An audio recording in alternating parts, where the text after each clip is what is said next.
Okay, we're gonna go over the new changes on the new lower, where this ejector wall does not extend all the way forward to hold the ejector. So now we have a nut on the inside that actually holds it. Okay, so we got shims here. Just because these ejectors, they're not all the same, and we don't have that wall to adjust you know, tension or how tight it holds. We can use like a 0.1 millimeter shim on this one.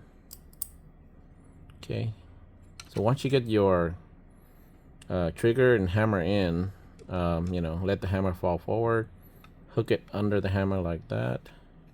The reason I don't put it in is so you can see it easier, but you can put your hand right here and kind of look through that little hole right there, so you can line up, the ejector and put your screw in.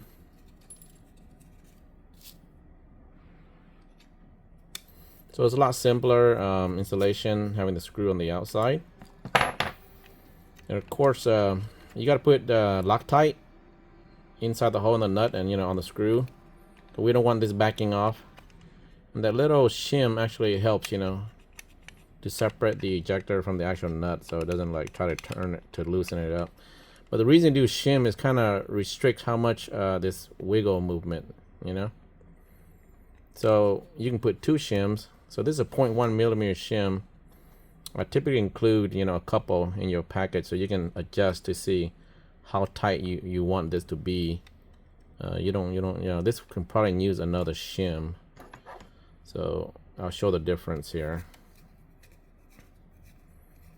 Let's say each ejector has a tolerance of 0.1 to 0.2 millimeter differences between different ejectors, depending where you get yours from also. So the one I sell is usually 0.1 to 0.2.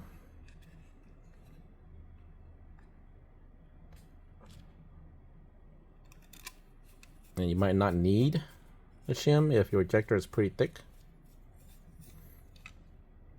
And we got this included wrench that comes with the kit. So this can help tighten it. And see right there, there's no wiggle at all with 0.2. It's pretty smooth. Okay, so that's the new one. The new also on the full size we have the metal plate in the back now.